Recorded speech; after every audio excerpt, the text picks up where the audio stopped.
મનુષ્યએ પ્રયત્ન કરીને જીતાસન બનવું જોઈએ. જીતશ્વાસો, પ્રયત્ન કરીને શ્વાસ ઉપર વિજય મેળવવો જોઈએ. કારણ કે આપણું જીવન, આપણે વર્ષોનું આયુષ્ય નક્કી કર્યું. પહેલાની ગણના, ઇફેક્ટ આમ ઘોંઘાટ નહીં આવતો, પહેલાની ગણના એવી હતી, થોડી ઇફેક્ટ કમ કરો.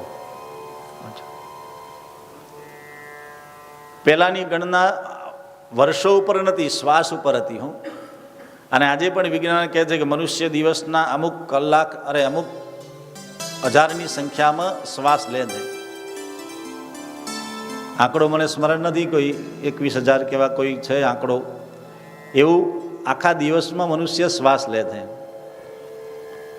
બધાનો આટલો શ્વાસ નિશ્ચિત છે. તો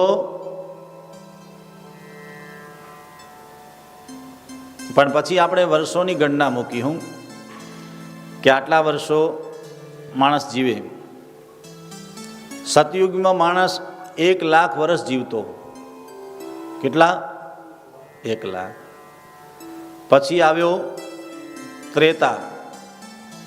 ત્રેતામાં 1 મીંડું નીકળી ગયું. ત્રેતામાં કેટલા વર્ષનું આયુષ્ય રહ્યું? 10,000.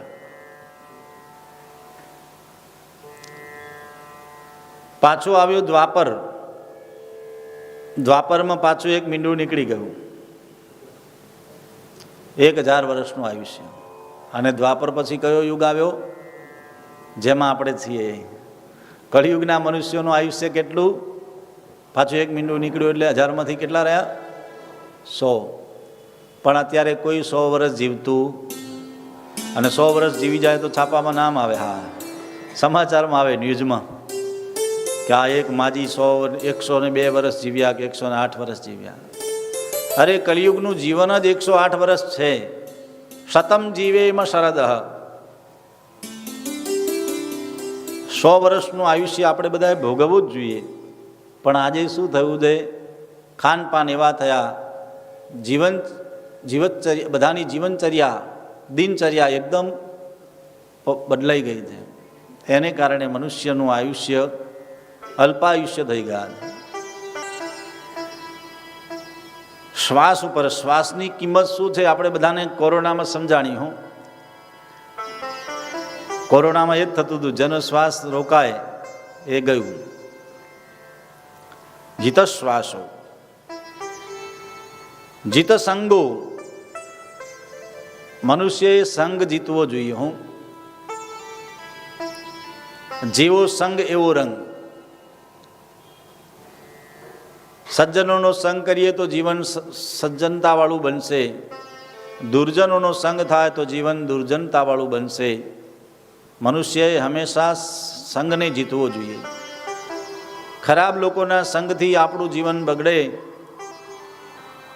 એટલે એનાથી બચવું જોઈએ. જીતેન્દ્રિય. મનુષ્યએ ઇન્દ્રિયો ઉપર વિજય મેળવવો જોઈએ. ઇન્દ્રિયોને જ્યાં ત્યાં ભટકવા દેવી ન જોઈએ.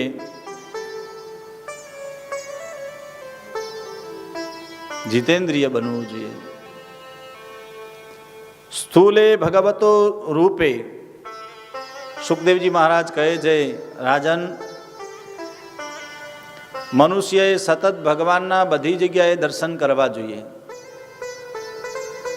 આ સંસારની અંદર પરમાત્મા ક્યાં નથી?